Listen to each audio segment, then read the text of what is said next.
आज इस वीडियो के माध्यम से कुछ ऐसी बातें लेकर आई हूँ जिसे जानना आपके लिए बेहद ज़रूरी है। आप सबको पता है जागरूकता ही बचाव है, और यदि हम किसी चीज़ के बारे में जागरूक हो जाएंगे तो हम उसके हानि और लाभ दोनों को जान पाएंगे। जैसा कि आप सभी जानते हैं, आजकल वायरल फीवर आम हो गया है। पता ही नहीं चलता कि वह मलेरिया है, टाइफाइड है या फिर डेंगू। आज इसलिए ही मैं कोशिश कर रही हूँ कि आप लोगों को जो जानकारी है उसे मैं दे सकूँ, ताकि आप पहचान कर पाएँ कि कौन सी बुखार जो है डेंगू हो सकती है। तो जी हाँ, आज मैं डेंगू के बारे में जानकारी आपको देने वाली हूँ। आइए एक बार हम मलेरिया नियंत्रण का जो इतिहास है उसके बारे में जान लें।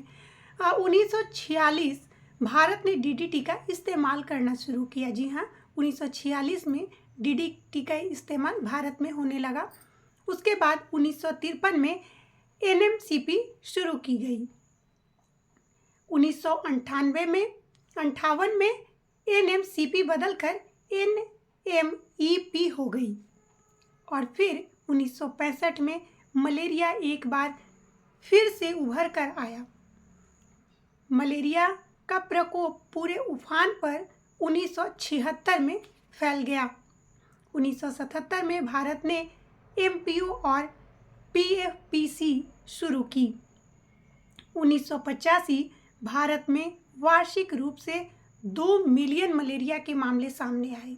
जी हाँ, 1985 में भारत में 2 मिलियन मलेरिया के रोगी सामने आए, और फिर 1991 में पी फैल्सिफेरम के मामले सबसे अधिक आए। 1994 में राजस्थान, मणिपुर, नागालैंड और कुछ अन्य राज्यों को अचानक मलेरिया की कई महामारियों का सामना करना पड़ा। मलेरिया से होने वाली मौत में भी वृद्धि हुई, और इस प्रकार से मलेरिया एक घातक रोग के रूप में सामने आया। फिर उस पर कई काम किए गए। इसी प्रकार अभी उभर कर डेंगू आया है। डेंगू का भी प्रसार बढ़ रहा है। डेंगू या डेंगू की तरह, जी हाँ, डेंगू या डेंगू की तरह कई महामारियां पूरी 19वीं और 20वीं शताब्दी के पूर्वार्ध में अमेरिकी, दक्षिण यूरोप, उत्तरी अफ्रीका, पूर्वी भूमध्य सागर, एशिया, ऑस्ट्रेलिया, हिंद महासागर, कैरिबियन के विभिन्न द्वीपों में, प्रशांत महासागर आदि में फैल गया। पिछले 40 साल में इसके शिकार हुए लोगों में और इनसे रोगग्रस्त इलाकों में काफ़ी वृद्धि हुई है। ऐसा अनुमान लगाया जाता है कि इससे हर वर्ष 2 करोड़ लोगों की मृत्यु होती है। जी हाँ, यानी 24,000 मौतें सिर्फ इसकी वजह से हो जाती हैं यदि 2 करोड़ लोग बीमार पड़ते हैं तो। डेंगू भी मच्छर से फैलने वाली बीमारी है। हर साल इसका प्रकोप दक्षिण पूर्वी एशियाई देशों में होता है। अब तो सभी तरफ फैलने लगे हैं। डेंगू ज़्यादातर उन इलाकों में होता है जो उष्णकटिबंधीय होते हैं। इनमें भारत भी शामिल है। जी हाँ, हमारा भारत भी जो है वह उष्णकटिबंधीय क्षेत्र में शामिल है, और यहाँ भी डेंगू के मामले बहुत ज़्यादा आ रहे हैं। कुछ वर्षों में डेंगू बुखार के रोगियों की संख्या में भी वृद्धि हुई है। दिल्ली सहित कई राज्यों में इसके मामले आज भी देखने को मिल रहे हैं, और अभी तो इसका प्रसार काफ़ी अधिक बढ़ गया है। डेंगू एक तरह का वायरल बुखार है। यह 2 तरह का होता है, डेंगू फीवर और डेंगू हेमरेज फीवर। डेंगू बुखार होने पर रोगी को अचानक तेज बुखार होता है, सिर दर्द होती है और आँखों की मांसपेशियों में दर्द होता है, तथा साथ ही जोड़ों में भी दर्द होता है। डेंगू हेमरेज फीवर में यह बहुत जल्द संक्रमण फैलने वाली वायरल बीमारी है, जो सामान्यतः शिशुओं, बच्चों को अपनी चपेट में जल्दी लेता है। शुरू में रोगी को बुखार, सिर में दर्द, आँखों में दर्द, जोड़ों का दर्द, और इसके बाद त्वचा पर छोटे छोटे लाल दाने भी उभर कर आ जाते हैं और धब्बे बन जाते हैं। नाक और मसूड़ों से खून निकलने लगता है। अगर पखाने या उल्टी में खून आने लगे और इसमें साथ में शॉक भी लगे तो इसे डेंगू शॉक सिंड्रोम कहा जाता है। अक्सर इसमें रोगी की मृत्यु हो जाती है। एडिस इजिप्सी नामक मच्छर से यह फैलता है। यह मच्छर घर और घर के आसपास जमे साफ पानी में पैदा होता है और दिन के समय ही यह काटता है। अचानक तेज बुखार आना, यह डेंगू के लक्षण है। और साथ ही बुखार 2 से 9 दिन तक लगातार बना रहना।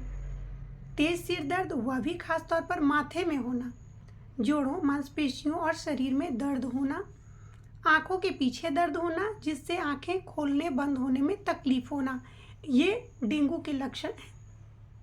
जी मितलाना या उल्टी होना। इसमें हम देख रहे हैं कि कॉमन क्या है कि आंखों में दर्द और जोड़ों में दर्द, ज्वाइंट पेन और आंख में दर्द, सिर दर्द, ये सब डेंगू के लक्षण हैं। डेंगू हेमरेज बुखार के जो लक्षण हैं वह है कि यह भी डेंगू की ही तरह होते हैं, लेकिन इसमें लगातार पेट में अत्यधिक दर्द होती है, नाक, मुंह आदि से खून बहने लगता है, लगातार उल्टी भी आती है और खून की भी उल्टियाँ होती हैं। यानी कि बुखार भी और साथ साथ खून की उल्टियाँ भी इसमें होती है। और बिना खून वाली भी उल्टी हो सकती है। कोल तार की तरह काली लैट्रिन होती है, मुंह सूखने लगता है, त्वचा का पीला और ठंडा पड़ना, ये भी इसके लक्षण हैं। कमजोरी महसूस होना, त्वचा पर लाल छोटे धब्बे उभर आना, जिन्हें पेटेशियाई कहते हैं। डेंगू फैलता कैसे है, अब इसे हम जानें कि डेंगू संक्रमित एडिस इजिप्सी मच्छर के काटने से फैलता है। यह दिन के समय काटता है। संक्रमित व्यक्ति को काटने पर मच्छर के वायरस या मच्छर किसी दूसरे को काटते हैं तो भी वह उससे फैलता है। मतलब एक दूसरे व्यक्ति को काटने से, मच्छर यदि एक संक्रमित व्यक्ति से दूसरे संक्रमित व्यक्ति को काटता है तो इस प्रकार से वह फैलाता है। मच्छर काटने के 5 से 7 दिन के बाद इसके लक्षण प्रकट होते हैं।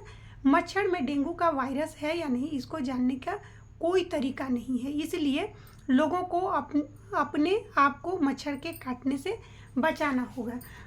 डेंगू जांच की जो है सुविधा हर जगह नहीं होती है, बस इसके लक्षणों से इसे पता किया जा सकता है। यह मच्छर साफ पानी में पनपता है, इसे भी आप जान रहे हैं। और डेंगू के जो मच्छर है उससे बचने के लिए, चूँकि डेंगू का मच्छर दिन के समय काटता है, इसलिए पूरी बाजू के कपड़े पहनना बेहद ज़रूरी है। शरीर के खुले हिस्सों में आप लोशन लगा के रख सकते हैं। बच्चों और बूढ़ों के लिए दिन के समय आराम करते हैं, उनको भी सोते समय मच्छरदानी का उपयोग करना बेहद ज़रूरी है। समय समय पर घर की नाली की सफाई करते रहना चाहिए। यदि पानी रुका हुआ है तो सप्ताह में 1 बार मिट्टी का तेल डाल देना चाहिए, क्योंकि अगर और कोई सुविधा नहीं है, मिट्टी का तेल आपके घर में अवेलेबल हो सकता है या मिल सकता है तो आप उसे डाल सकते हैं। कूलर को सप्ताह में 1 से 2 बार पानी निकालकर अच्छी तरह साफ़ कर देना चाहिए और संभव हो तो उसको सुखा कर ही रखना चाहिए यदि ज़रूरत ना हो तो। डेंगू हेमरेज बुखार के रोगी को कम से कम 5 दिन सबसे अलग रखना चाहिए ताकि उसे काटने वाला मच्छर किसी और को ना काटे। अगर डेंगू हेमरेज बुखार का कोई मामला प्रकाश में आए तो तुरंत नज़दीकी स्वास्थ्य केंद्र में संपर्क करें। संक्रमण के चक्र को तोड़ें। डेंगू से पीड़ित व्यक्ति को काटने पर मच्छर संक्रमित हो जाते हैं और मच्छरदानी और मच्छर को भगाने वाली कॉइल मैट्स क्रीम प्रभावी रूप से अधिक मच्छरों को बीमार व्यक्ति को काटने से रोकती है।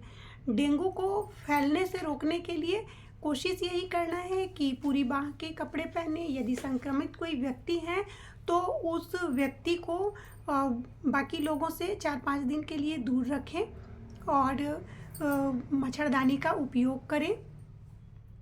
ऐसे साधारणतः पूरे शरीर को ढकने वाले कपड़े पहने, खासकर बाजू और पाँव को। तो इस प्रकार से आपने जाना कि किस प्रकार हम डेंगू से बच सकते हैं और कैसे फैलता है, इसके लक्षण क्या हैं। उम्मीद करती हूँ कि यह वीडियो आपको पसंद आया होगा।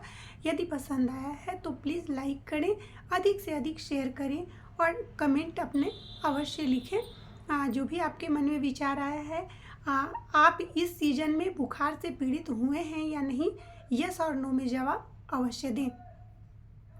अभी तक आपने मेरे चैनल को सब्सक्राइब नहीं किया है तो प्लीज़ सब्सक्राइब कर लें। मिलते हैं अगले वीडियो में। धन्यवाद।